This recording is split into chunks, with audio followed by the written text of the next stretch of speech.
this morning, church.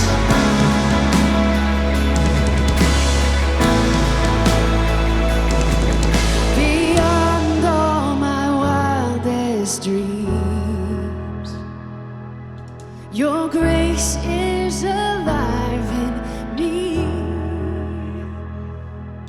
I'm caught in the overflow of mercy that won't let go.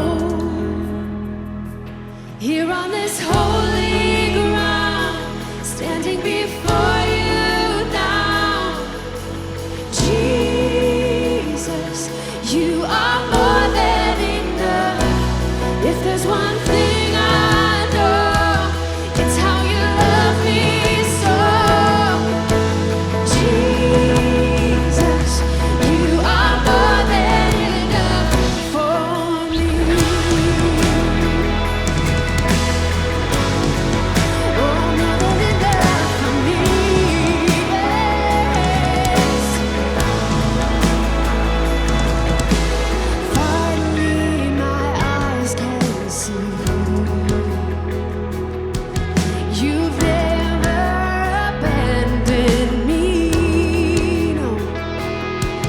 I'm held by the kindness of a Father who won't give up. No, no. My Father, you'll never give up. Here on this holy ground, standing before you now, Jesus, you are more than enough. If there's one thing I know, it's how you love me so. Jesus, you are more than enough. Forever strong, forever faithful. All my life, you are enough for me. Let's sing that. In every storm, in every battle, all my life, you are enough for me. Sing it over yourself. Forever strong. That's right. Forever faithful. All my life, God, you are enough for me. In every storm, in every battle, all my life, you are enough for me. Here on this holy ground, standing before you now, Jesus, you are more than enough. If there's one thing I know, it's how you love me so. Jesus, you are more, you are more. Here on this holy ground, standing before you now, Jesus, you are more than enough. If there's one thing I know, it's how you love me so. Jesus, you are more, yeah. Oh, more than enough, yeah.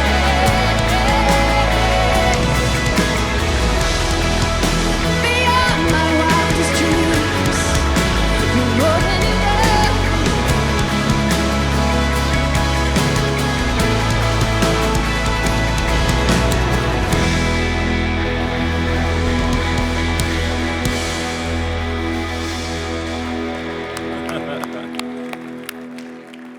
What a way to get started.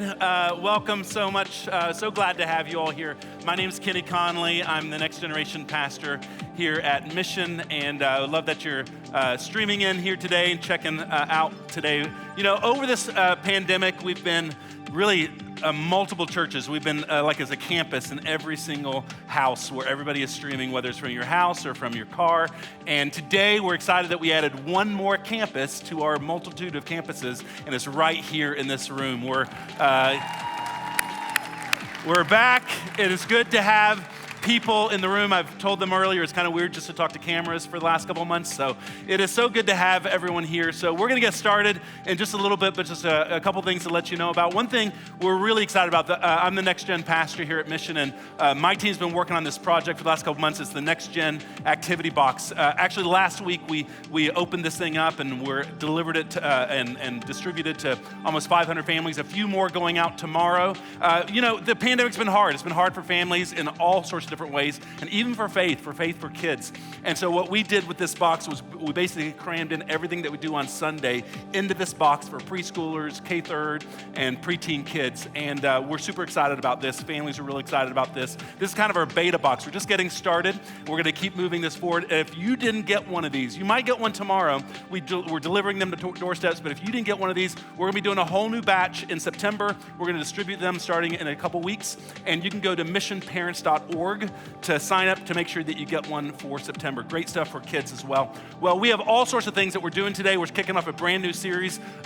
Joel's teaching this with heaven, hell, and everything in between. And so if you would right now, go ahead and say hello to somebody. If you're online, you can just maybe call somebody else, tag them, share this, whatever it may be. For those of you that are in the room, you can't touch each other, okay? So we're gonna, I think CDC approval, I think we can do you can do a little foot bump here, okay? So find somebody, greet them, and a little foot bump.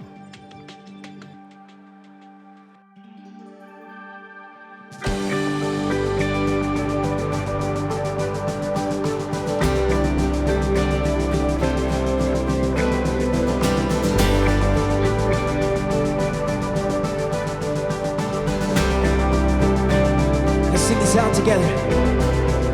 Just one word, you calm the storm that surrounds me. Oh, just one word, and the darkness has to retreat. Just one touch, I feel the presence of heaven. Yeah.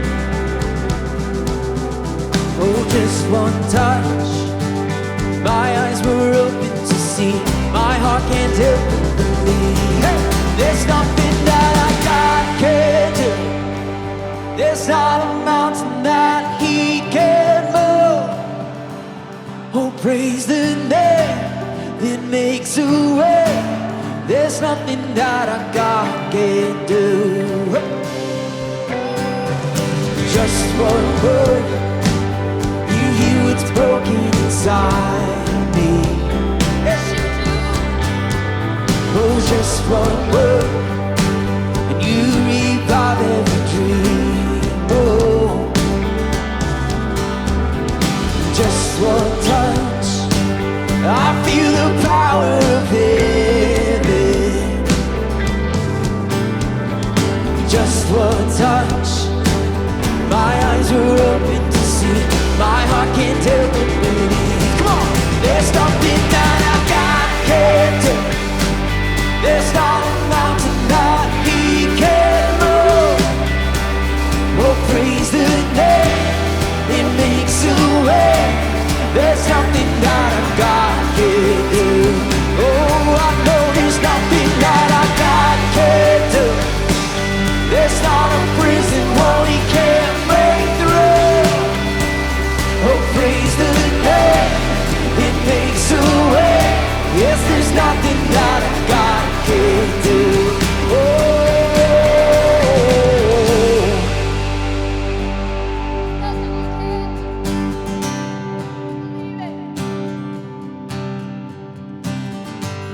I will believe for greater things.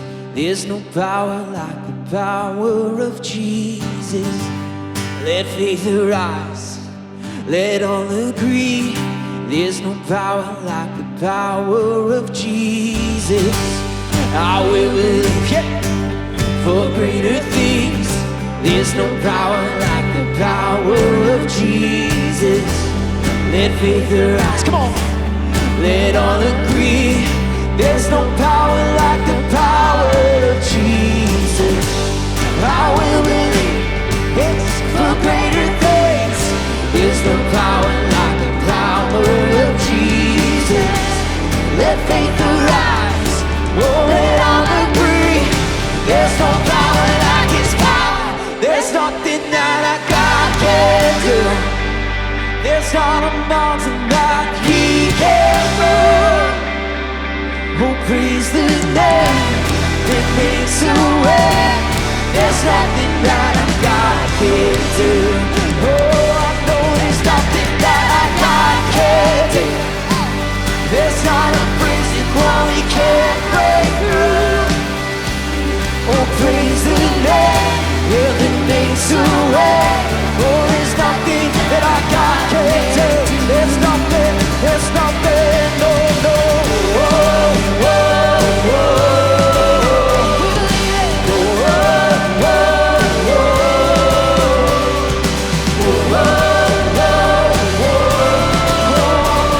I know there's nothing He can't do.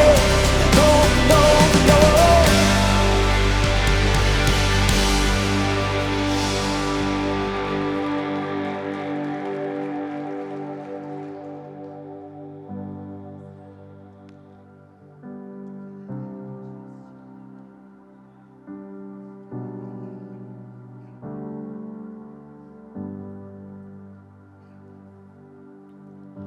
The Lord bless you and keep you. Make His face shine upon you and be gracious to you. The Lord turn His face toward you and give you peace.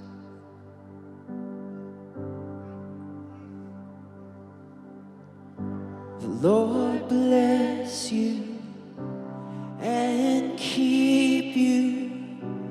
Make His face shine upon you and be gracious to you. The Lord turn His face toward you and give you peace. And we sing, Amen, Amen, Amen, Amen, Amen, Amen, Amen. The Lord bless you and keep you. Make His face shine upon you and be gracious to you. The Lord turn His face toward you and give you peace. So we sing, oh, we sing. Amen, Amen, Amen, Amen, Amen,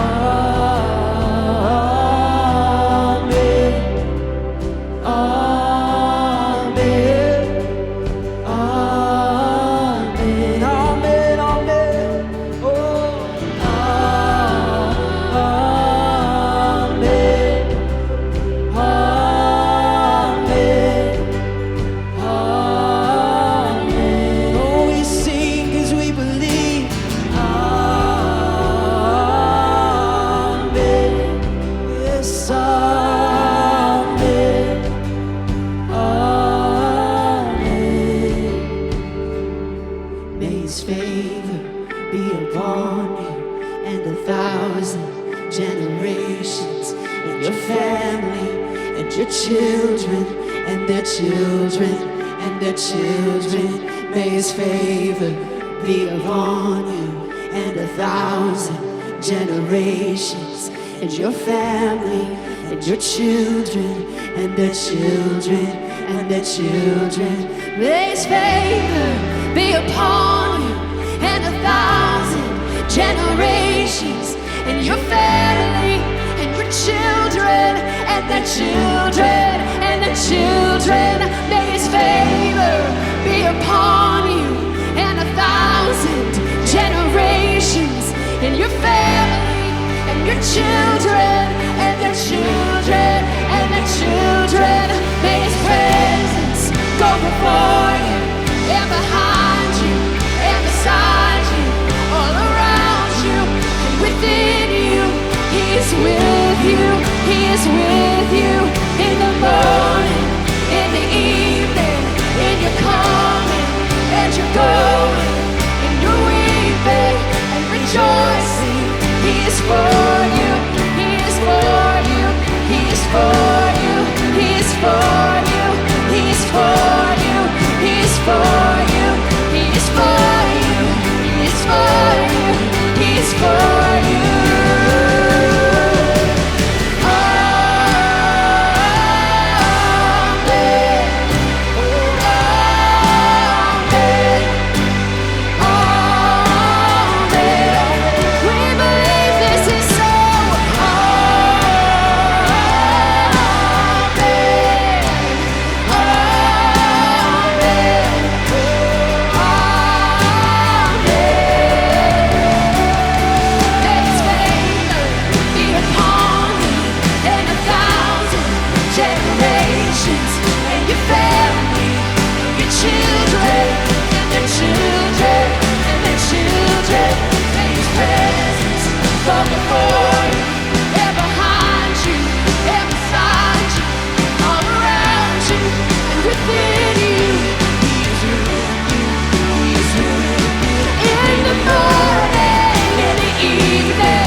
Anybody else excited to worship today?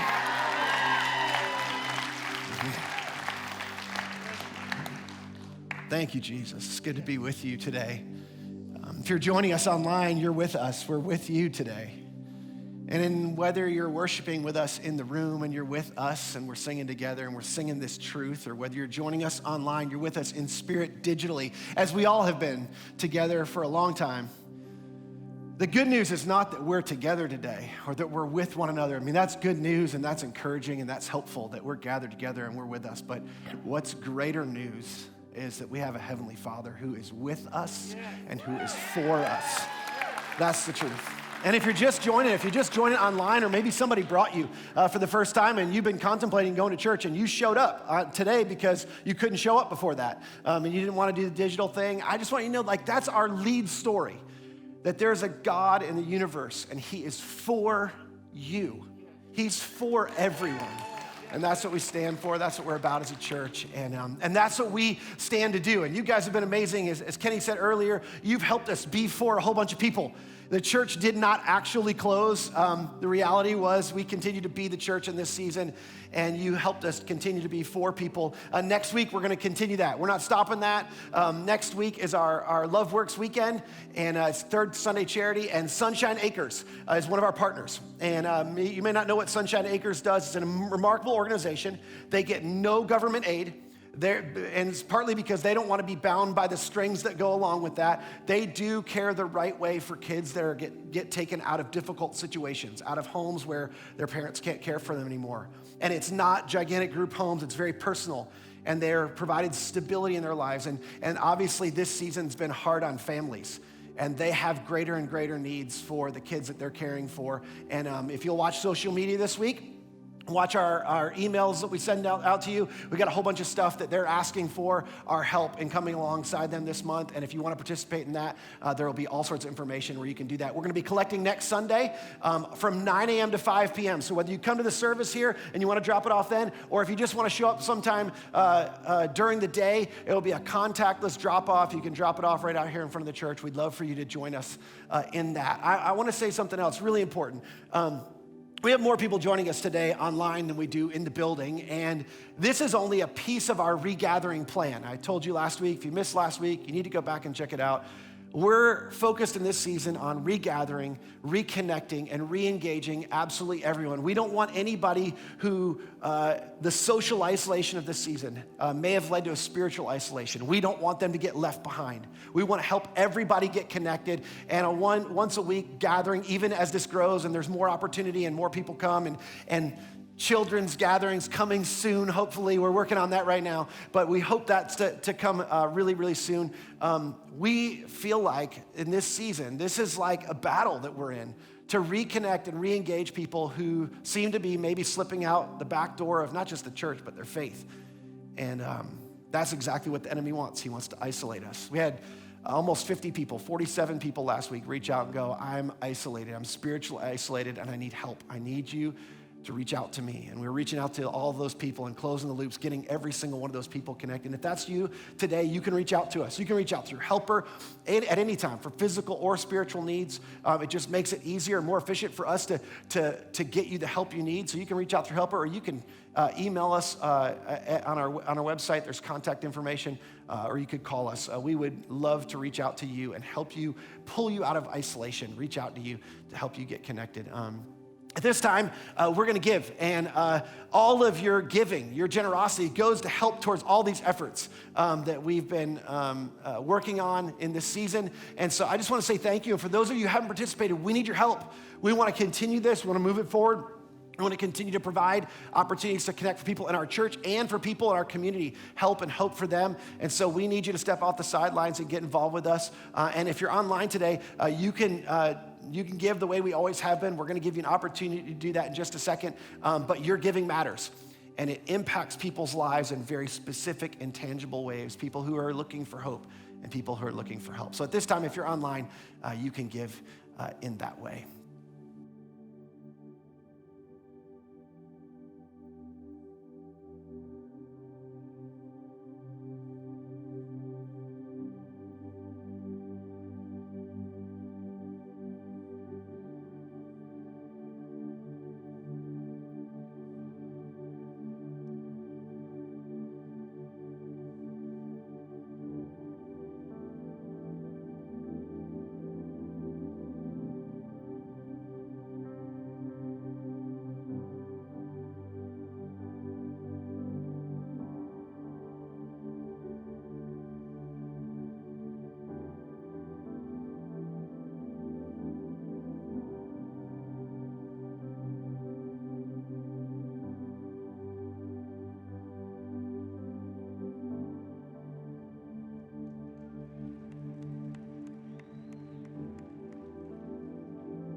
Well, it has been 154 days since I've had an opportunity to speak with people in the room, so I'm a little rusty. So I'm going to ask your forgiveness today because I'm usually looking for a red light on a camera that I'm looking to speak directly to you when you're at home. So I'm going to probably be following red lights and looking for people's faces. And if you don't think I can see your faces, I can see them because you can smile through your eyes and you can scowl through your eyes, and I will notice both of those as the message goes along. But this has been a crazy journey. It's been a crazy journey getting here, and I'm sure many of you have your own stories, but for us, it's been like hopeful, like, hey, we're gonna regather, and then, oh no, like there's a massive spike in our area, and we're actually experiencing the crisis now in Arizona, and then like, okay, we're gonna gather again, and it really felt like, okay, July the 12th, we're gonna regather, and so we took a little bit of a break as a family to be gone for about 7 or 10 days, and we're in Texas, and I'm out in the middle of a field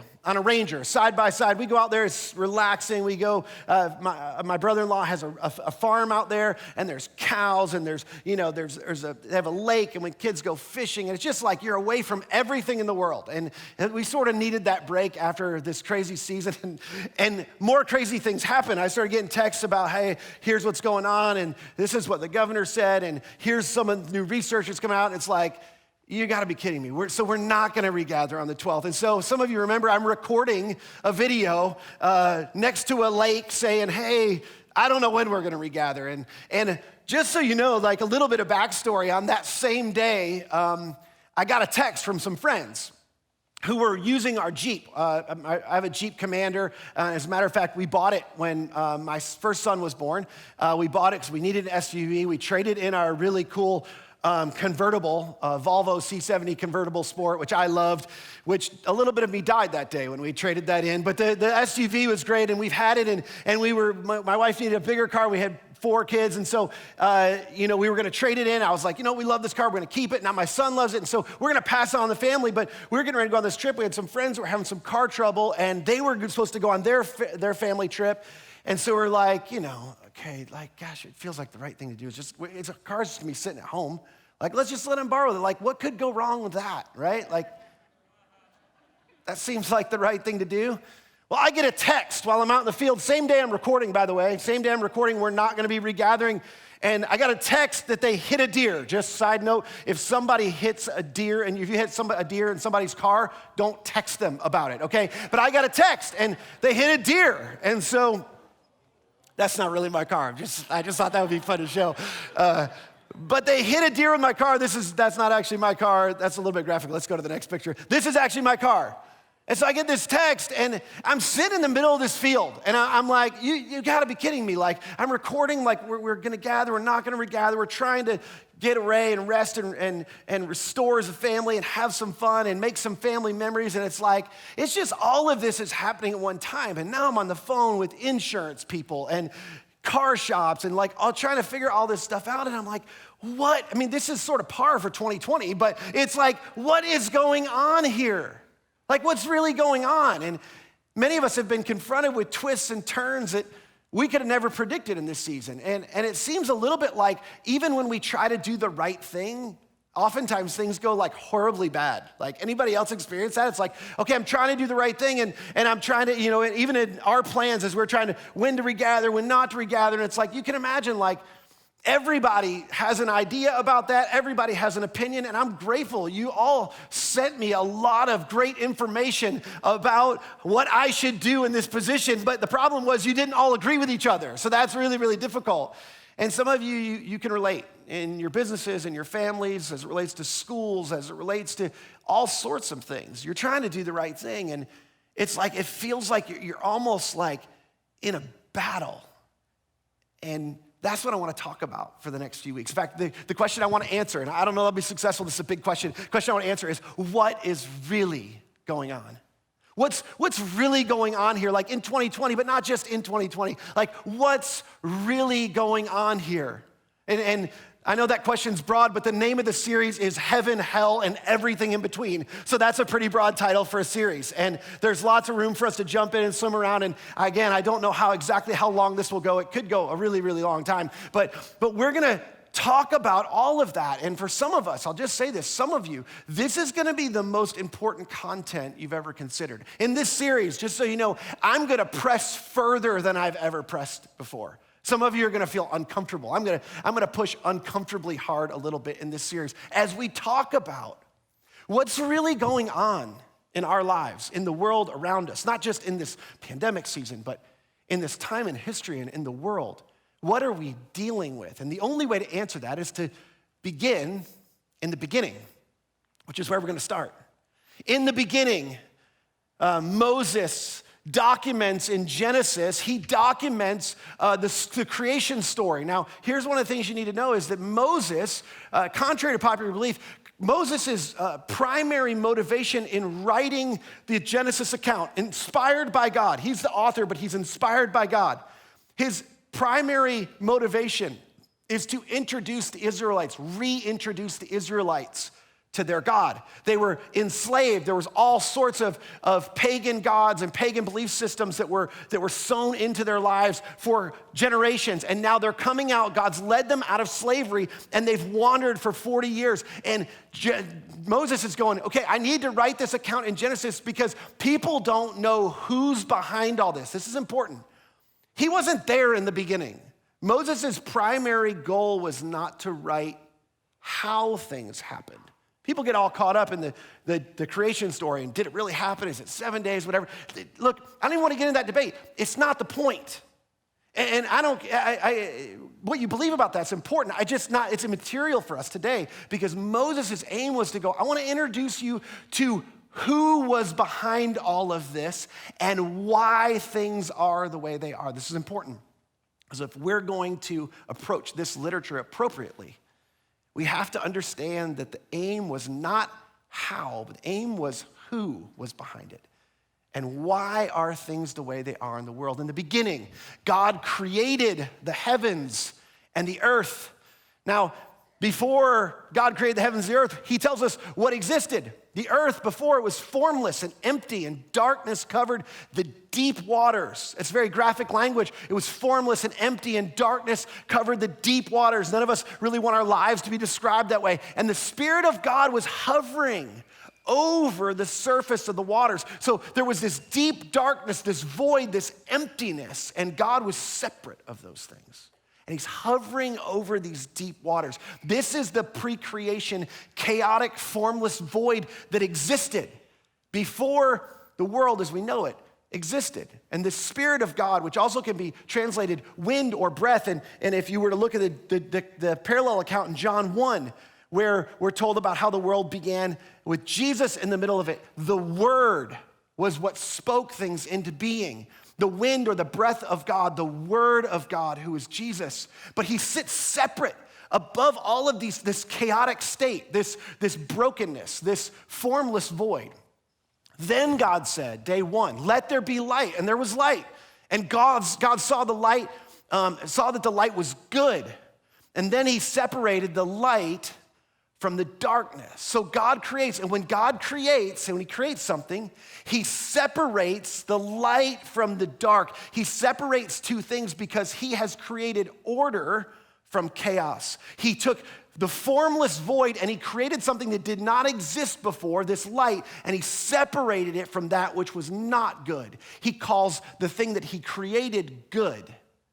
And it was a distinction that it was good. And each day as he creates things in creation, he calls them good.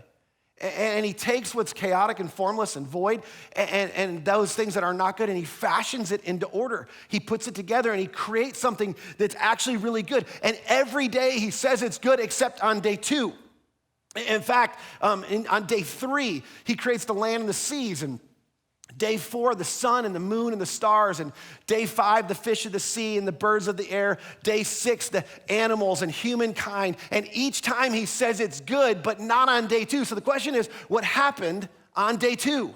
Which you're an above average audience. That's why you asked the question. It's a great question. So the scripture actually answers it. Here's what happened on day 2. Then God said, let there be a space between the waters, to separate the waters of the heavens and the waters of the earth. So this formless void, these deep waters, this darkness was both in the heavens and on earth, and God just separated it. He goes on to say this. He says, And that's exactly what happened. God made this space. He made a space that separated the waters of the earth from the waters of the heaven. This is important. Don't miss this. Here's why he didn't declare that as good.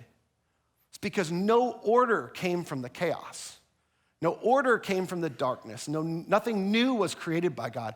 He just separated what was formless and void into the formless void of the heavens and the formless void of earth. The heavens, not to be confused with heaven, but the heavens of the skies. He separated the heavens and the earth and the formless void that was there, which the implication is this.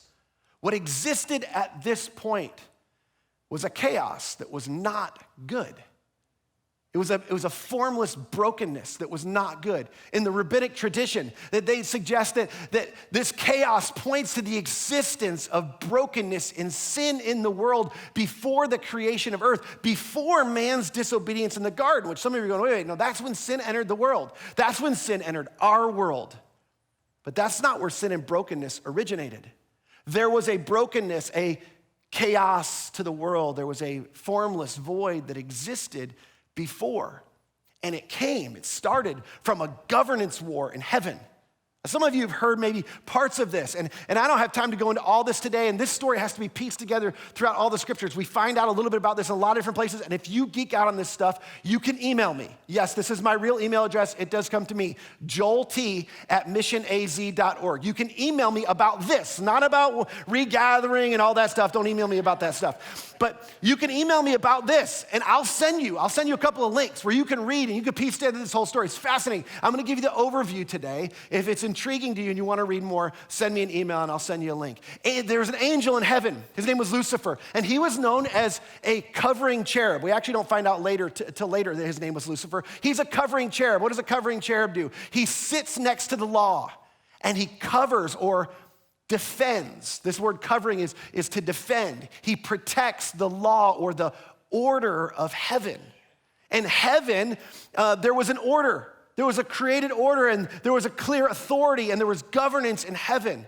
And what happened is this cherub, this covering cherub, decided he was no longer to protect the order, defend the order of heaven. And he launched a rebellion motivated by his desire, and some of you remember this, his desire to be like God. Now, this was a governance war. Here's why it was a governance war. I don't want to be governed by anybody else anymore. I want to be the ultimate authority of my life, is what was in him. There was free will to choose. I'm going to come back to that in a minute. There was free will to choose even in heaven, and he chose to defy the authority of heaven, to deny God's authority. And when he denies God's authority, it's defying the fundamental order of things. Now, some of you are just hang with me for a few more minutes. Again, I told you, you're above average audience. You can track with this. Hang on with me. We're going to actually get to some more interesting stuff if you find this terribly boring. But here's the thing. This is important because when he denies God's authority, he basically says, I'm not going to follow your order of things. I'm not going to follow the things that say this is the way it should go. This is the created, intended order of things. And instead of protecting the created, intended order of things, Lucifer rebels. And what happens? Chaos ensues. Brokenness ensues. And it didn't go well for him, to be sure. It didn't go well for him at all. It went about as it goes for anybody who lays down a challenge without the ability to follow it up. Wayne Dashnaw, when I was in 10th grade, he was the bully of my high school, and he was tough. Like, you just didn't fight Wayne Dashnaw. He's a big dude, got in a lot of fights. And I remember I was at a hockey game, which I know hockey isn't as big in this area, but I grew up in the Northeast when I was little, and there was lots of hockey. And I was at a hockey game, and it's the playoffs, the entire school's there, and we're all there. And Wayne Dashnaw, a former girl that he dated, is there with another guy. And we're in the stands, and he starts yelling at this guy and tells him he needs to get out, he needs to leave, and I won't give you all the expletives, but he basically communicated what he was going to do to him. And he kept yelling at this guy, and he kept telling him, he's like, you got 2 minutes, and he kept yelling at him, and he said, okay, you got 30 seconds, and I'm coming up there. And standing behind this guy was another guy whose name was Steve Austin. Now, he wasn't Stone Cold Steve Austin, but his name really was Steve Austin. I can't make this up. His name was Steve Austin, and he was 2 years older than me. His brother was in my class. His brother's name was Matt. But Steve Austin was not a fighter. He was a nice kid, but he's a big kid. He played football and he played basketball and he was a big dude. And he just sat in, after all of this taunting, all this yelling, he says to Wayne, he turns and looks at him, he says, no, you're not. You're not gonna touch him. You're not gonna do anything. And Wayne's like, oh yeah, we'll see about that. He's like, no, you're not gonna do anything. He comes down, steps down in front of the kid, and I'll just say this, melee ensued, chaos ensued. And it did not go well for Wayne Dashnaw. It did not go well. Stone Cold Steve Austin was trying to lay down the law, and he was trying to deny the authority in that moment, and he challenged it, and he lost. And that's what happened with Lucifer in heaven. This is important. This was not a power struggle. There was no question who had more power. The angels of heaven overwhelmingly triumph over Lucifer and the gang that he brought along with him, but there was all sorts of collateral damage. And a third of the angels were cast out of heaven. And the next time that Lucifer surfaces is where? In the garden. Genesis chapter 3. We're gonna look at these later in the series, but this is another governance war. Think about it for a second. In the created order, in the creation story, in the created order, as man and woman are placed in the garden, God's just got one rule. I mean, imagine that. There was only one thou shalt not. I mean, later, we need a whole bunch. We need 10 thou shalt nots, and then 611 laws to tell us how to behave to the thou shalt nots. But in the very beginning, when God had it the way he wanted, there was just one thou shalt not. And it was clearly displayed. In fact, I think there was probably a sign on the tree that said, eat and die. Like that's it. That's the rule. So you just don't do it. Like I want what's best for you, and there's all this other stuff that you can enjoy and all this other stuff that you can partake of, but if you eat from this one thing, you will die. Satan, we're told, is crafty. And he shows up, and he taps into the same thing in the humans that motivated him in the beginning to be like God. And he says, did God really say, I mean, he's just twisting, did God really say you will surely die? I mean, he said I would die, but he didn't say I'd surely die. I mean, did God really say that? I mean, is it for sure that you're gonna die? Or perhaps if you eat of the tree, your eyes will be open and you'll become like God, which appeals to our desire for autonomy, for self-governance. But it's contrary to the created order of things. Don't make no mistake, this wasn't a power-hungry God that was trying to oppress people. When God had it the way he wanted in the beginning, he didn't need a lot of instruction. There's freedom to do whatever you want, but just don't do this one thing. But we don't like anyone to tell us what to do or not to do. Whether it's wear a mask or create distance between each other or go to this place or not go to that place. We don't want anybody else to tell us what to do, to govern us. That's the evidence of brokenness, chaos that was in existence in the beginning. And Satan's crafty, more so than you and I can handle, to be sure, more than the first humans could handle. And he takes what God creates and he twists it and he perverts it, and he counterfeits it, and he draws us in. He draws us in to temptation. Now, this is important. God creates by bringing order from chaos, but he doesn't eliminate chaos. This is important. We're going to come back to this in a future week. He doesn't eliminate chaos. You know why?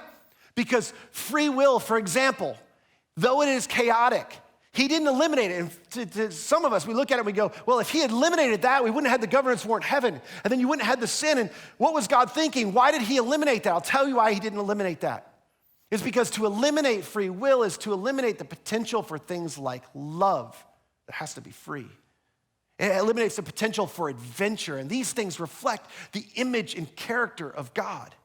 They reflect who he is and designed in his image, and the world designed reflecting the nature of God. It necessitated free will and a measure of unpredictability, which both can be very chaotic, to be sure. Those things can create chaos in our world. But when operated with, when interacted with, within the created order, which God tried to set up very simply in the beginning, things go well, and it is good, he says. Okay, now, all of that's really quite interesting to me, and obviously I'm a nerd when it comes to that type of stuff, and maybe that's terribly boring to you. Some of you are going, what does this have to do with what's really going on? I'm so glad you asked, and for those of you who are serious, here's the answer. Absolutely everything. Okay, here, just listen to this. There's two forces. There's two forces in the world that governance war ensued from. There's two forces. There's two realms in which these forces are battling, and there's one reality in which we live in. Okay, I've got a fancy new TV over here. I don't know if you like this one, but we felt like we're all coming back together. We needed to do something new just for fun. But I was gonna draw, but this will be better than my drawings. I don't think my drawings are terrible, but this is gonna be better than my drawings. There's two forces. There's heaven and hell. We've already talked about these, the kingdom of heaven and the kingdom of hell. Lucifer's actually building a kingdom, and he's trying to build it here on earth. These things are warring, and there's two realms in which they're fighting. And typically we say, this is the realm in between in which the battle is happening. And there's these two realms. They're the seen and the unseen realm. If you weren't with us in our series on the Holy Spirit, if you'll go back, I talk extensively about the seen and the unseen realm. If you need a link to that, you can email me as well. But I talk extensively about the seen and unseen. What most people think is heaven and hell is the unseen, and everything in between is the seen realm. But that's not actually what's happening in reality. See, this circle represents our reality, and the realms of heaven, the kingdoms of heaven and hell, are warring and battling in our reality. This is happening in your reality. This is happening in my reality. Some of it is seen, some of it is unseen. You can look at certain things that happen in the world and you go, that is good, whether it's Christian or whether it's religious or not. That is a good thing.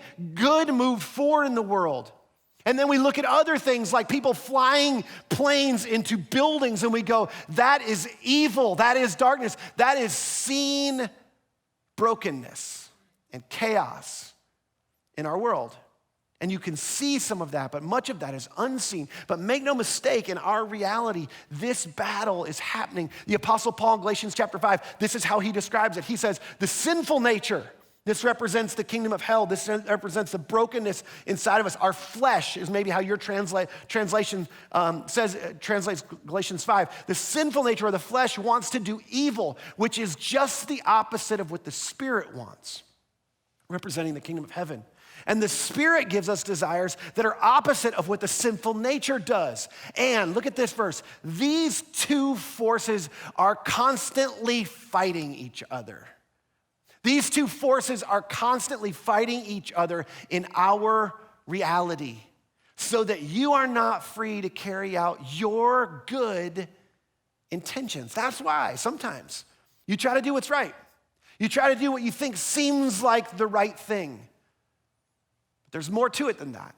When you tried to decide on your own, apart from the created order of things, of this is what's best for me, or this is what's best for my family, or this is what's best for the world, when we try to make those choices on our own outside of the order of heaven, we are not free on our own to do what we think is good, and what is good will not ensue on our lives automatically. Because there is an unseen battle that's going on as well. And every day you and I make choices. And we make choices to either bring the values or the order of heaven down into our lives, or we bring hell up into our lives. We either bring heaven down or we pull hell up into our lives. Make no mistake, this is our reality. It doesn't move, but these move. We can either bring heaven down into our lives by following the created order of things, or we make decisions that are opposite of the Spirit, opposite of God's creative order as He's trying to speak to us and reveal to us the created order of things and how things can go well with us. How you can experience His goodness in your life.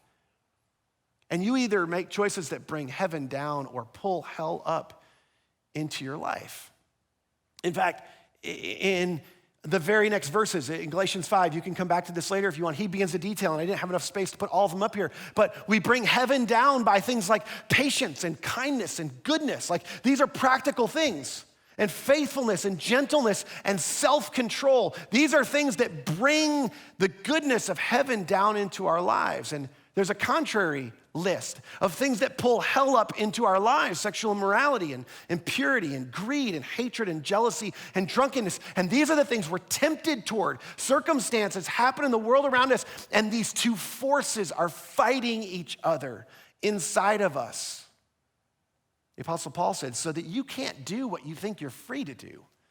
You're going to either participate with one or the other. There's not a neutral. You'll either bring heaven down, the goodness of heaven down into your life, or you'll pull up the chaos and brokenness and darkness of hell into your life. Now, I feel like we need a couple of more graphic examples. I'm just going to be honest. So you might want to pull your toes in for this one just really quick, because I'm likely to step on all of them. The scripture says, flee sexual immorality. Now, I know we have a few kids in the room, so I'm going to be really careful. Here's the thing.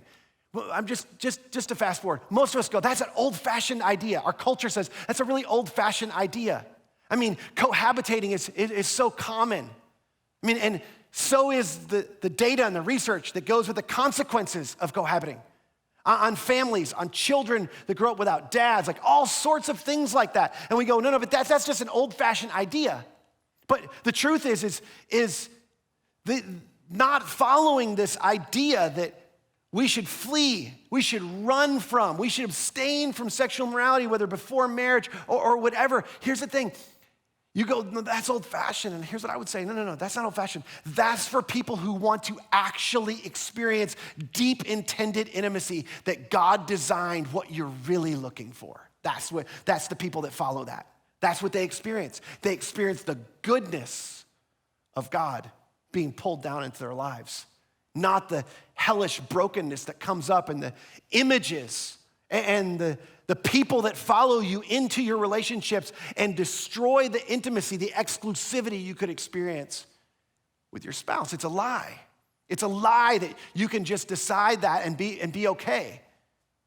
It brings hellish things up into your life. The love of money, here's another one. The love of money is the root of all kinds of evil. If there's anybody, there's all sorts that's said about the rich, and we are the rich. You may not feel really rich, but we are the richest people in the world, and we're rich. And what the Bible talks about us, the dangers, the difficulty of entering the kingdom of God, that's the language. Not going to heaven forever, but entering, allowing your life to step into the new life that's ordered by the kingdom of God, where you experience life to the full the way God designed for you to. It is almost impossible for someone who's rich, who's in the love of money, because the love of money is the root of all kinds of evil. And it leads us to be enslaved because the borrower's slave to the lender. And it's well documented the amount of people that are massively in debt in our world. And we're enslaved to this idea. And God gives us a basic test. It's gonna make you really uncomfortable for a second. God gives us a basic test. You know what it's called? It's called the tithe. I know it's a really old idea. It's crazy. God says, I've given you everything you have. I'm just asking you to give me 1 of 10. Every 10 you make, I just want you to give me 1 back. And we go, oh gosh, no, I can't. I mean, I got all this people money, and I got all this stuff going on, and I just can't live on 9. There's no way. I can't live on 9 to 10. It's not possible. I hear people talk like that, and I go, do you hear yourself when you talk? You're enslaved. You're mastered by something, which is another scripture. All things are possible. All things are permissible, but not all things are beneficial. We're warned not to be mastered by anything. If you need something, whether it's money or a substance, not prescribed by a medical professional, by the way, that's something completely different. But if you need something to be okay or to take the edge off or to function, you are flirting with darkness. You're flirting with pulling hellish things up into your life. You're on the edge of things like dependency and addiction and your life becoming unmanageable. There's one last one, because I know this is all really uncomfortable. We need to get something positive. But Scripture says that those whom God has joined together, let no man separate.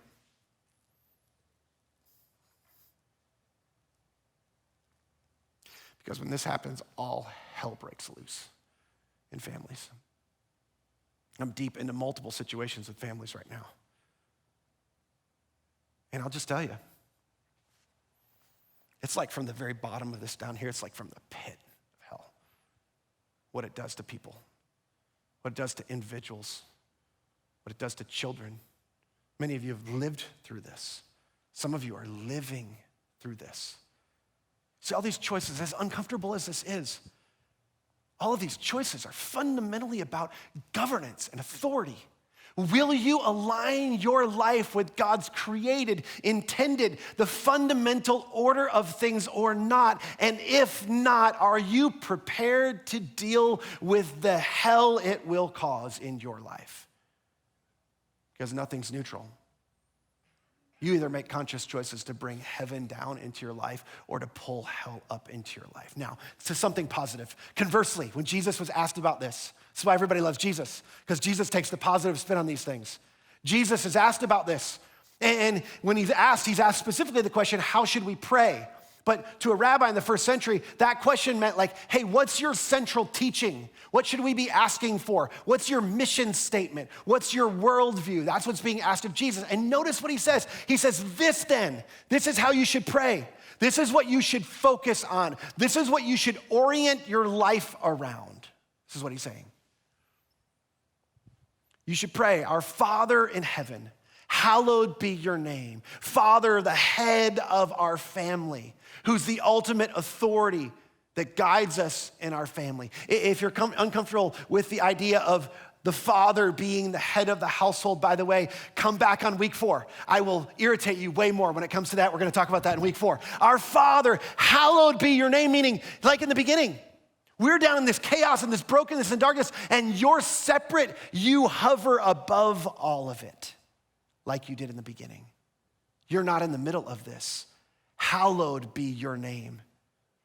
Your kingdom, your created order come to my world. Your will, your desire, your plan, your path for me, it be done in my life on earth as it is in heaven. May the created order of heaven and its goodness invade the chaos of my life and our world, and may it be so through my life.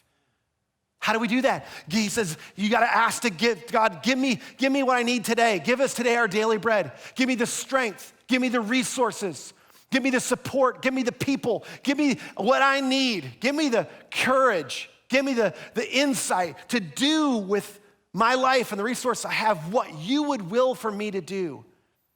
Give us this day our daily bread and forgive us our debts. We're gonna come back to this in a couple weeks. Forgive us our debts. One of the main weapons of bringing heaven down into our lives. Forgive us our debts as we also have forgiven our debtors. And then he says, don't forget this because there's a battle going on. Lead us not in temptation, but deliver us from the evil one. What's the central theme of Jesus's purpose, his mission statement, his worldview? Answer is it's governance. It's about authority.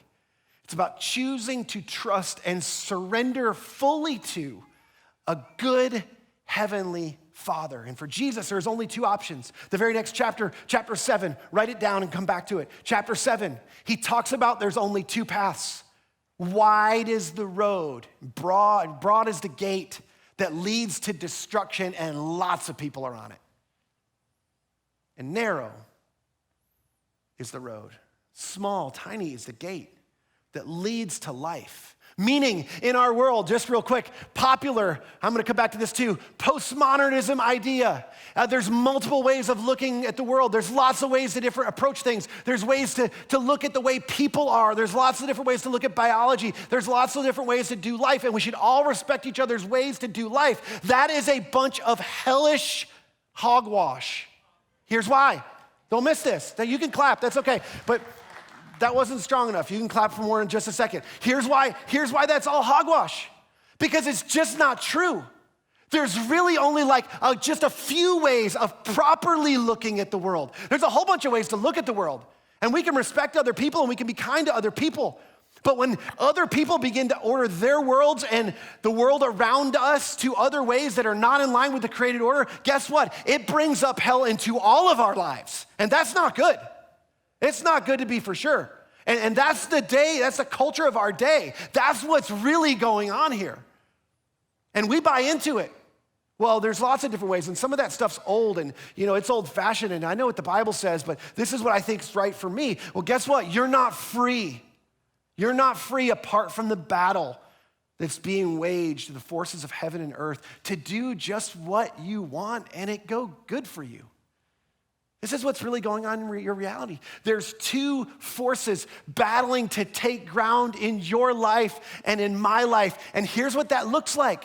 I mean, some of us, we're deliberately bringing heaven down into our lives, and good for you. There's all sorts of things that you're doing, whether it's to engage God's word and his truth, to get involved in a group with people that can hold you accountable and know what's going on in your life and live in the light and be guided in that, to follow the principles of forgiving other people and being generous and being kind and being gracious and being patient towards other people. All of those things that bring heaven down into our lives. This is the question. How are you deliberately doing that? Because some of us are actually doing that, and that's good.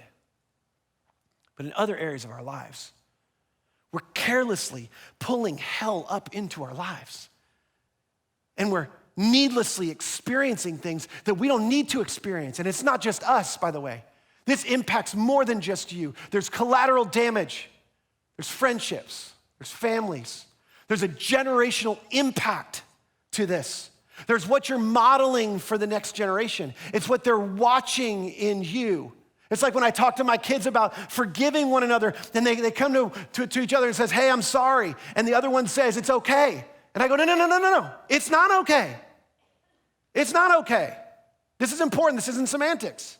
What they did to you is not okay. It matters. It actually matters a lot. That's why they have to come and ask forgiveness. And you have the power to do something that won't bring up hell into your life.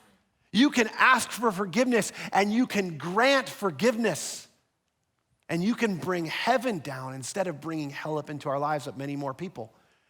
They want to hold on to their grudge. They feel entitled to hold on to their hurt and their brokenness. And they bring chaos. They bring this chaos and this brokenness, this lack of order up into their lives. They're tempted all around us. We're all tempted all around us each and every day. So I'm sitting in a field in nowhere in Texas on a Ranger, side by side. After recording a video, suddenly dawns on me, I had this epiphany. If you can define epiphany as a previously concealed revelation, I guess. I had this previously concealed revelation of truth in my mind. I realized I'm not sitting on a field in the middle of nowhere. I'm sitting on a battleground in my life. And there's all sorts of forces and things that the enemy is trying to use to steal my joy, to make me feel inadequate, to make me feel like I'm not worthy or good enough or strong enough or smart enough to lead in the position that I am. And that I've done stupid things by being generous to friends, by letting them borrow my vehicle. And of course, that's what's gonna happen when you're generous, is it's gonna destroy your car and destroy your life, because if you give things away, like, that's not gonna go well for you. And these are the things that are coming into my mind. And I'm thinking also, like, gosh, this vacation is just, it's over. Like, this is not gonna go well, and we're not gonna make family memories, and there's just too much, there's too big a cloud over this whole thing.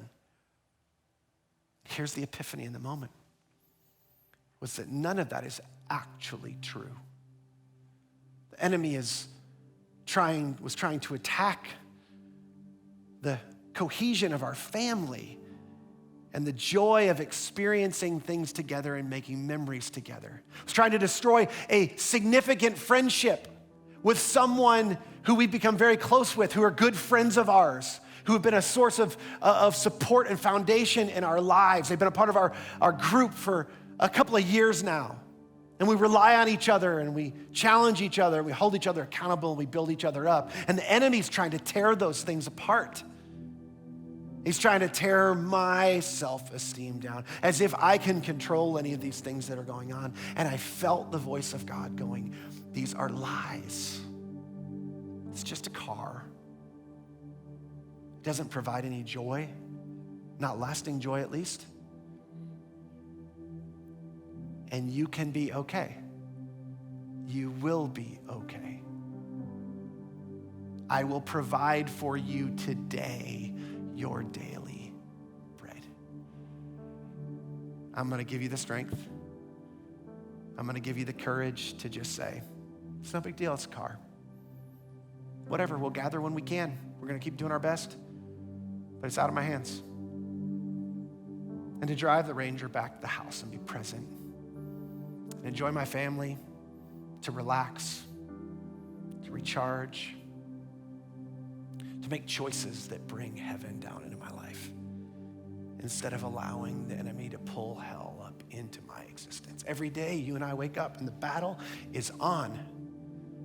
When we have a miscue with our spouse, when we get in the car and we're running late, when someone betrays you or undercuts you, or when you're on the road traveling and you have no accountability, when you come home exhausted, or when you've been home and the demands of home have worn you out. Anybody with me on that one?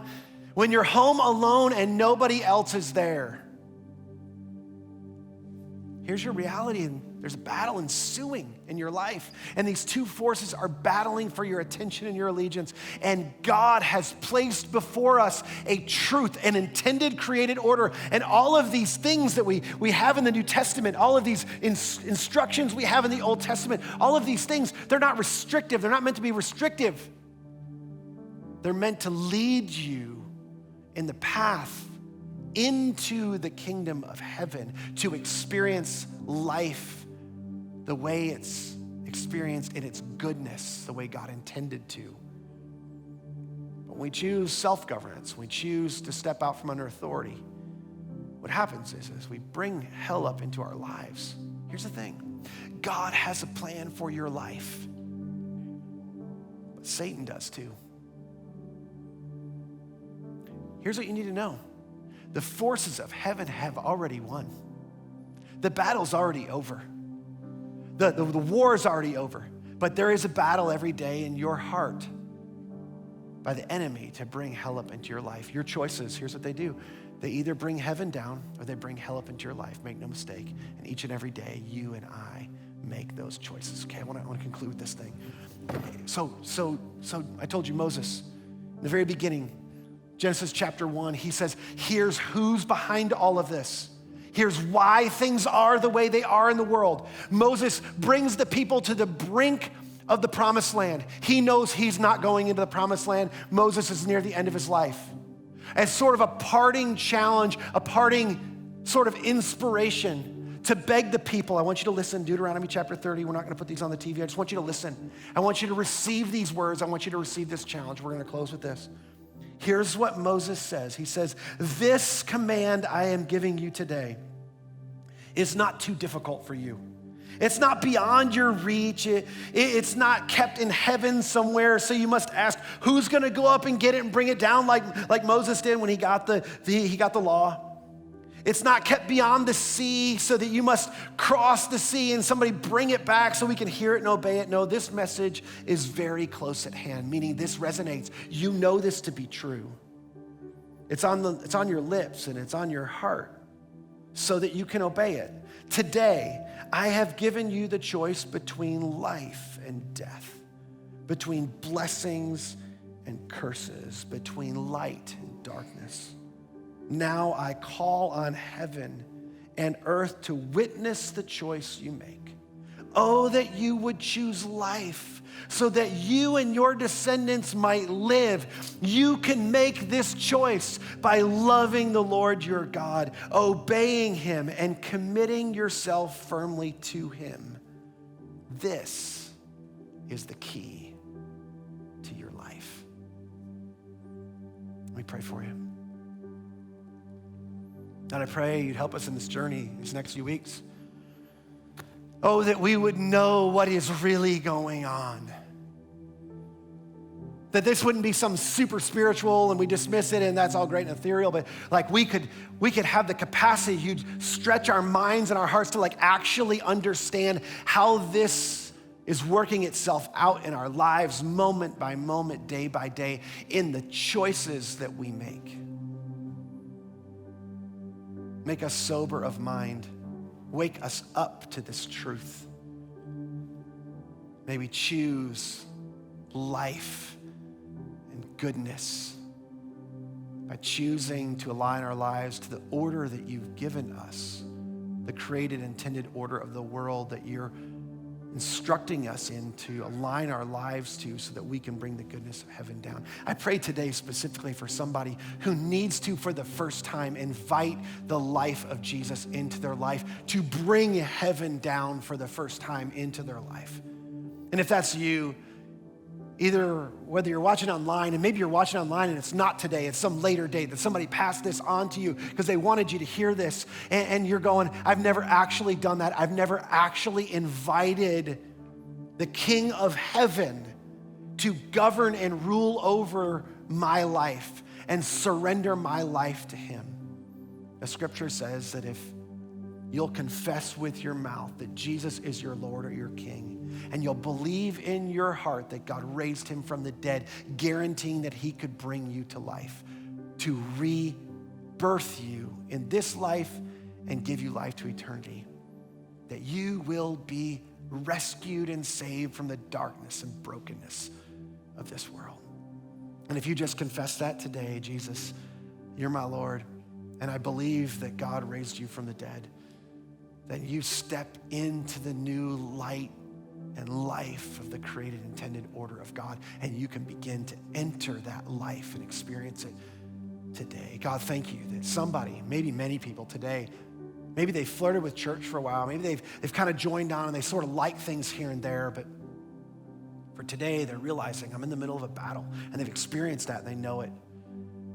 And today, for the first time, they surrendered their life to you. God, thank you, because in this moment, there's a party, there's a celebration happening in heaven over that one victory in that one person's heart. And we celebrate it here today. In Jesus' name, amen.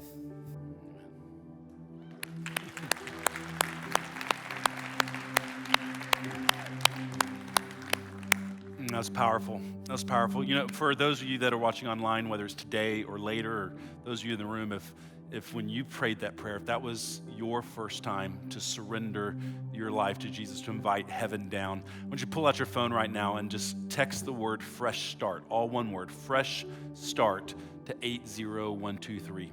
Fresh start to 80123. Because here's the thing, you're starting a journey, and we want to partner with you in that. We want to walk with you in that. We want to help you with that. And more importantly, we want to celebrate with you in that. We have a process, we have baptism, we have life change experiences that we want to share with you.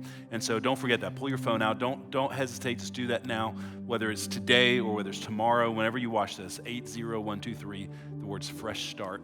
That's amazing. Well, thank you all so much for being here today. What an amazing service. What an amazing time to be together. We'll be sure we've got the Zoom call after this service if you want to talk about the service with somebody after that. But otherwise, we'll see you guys next week.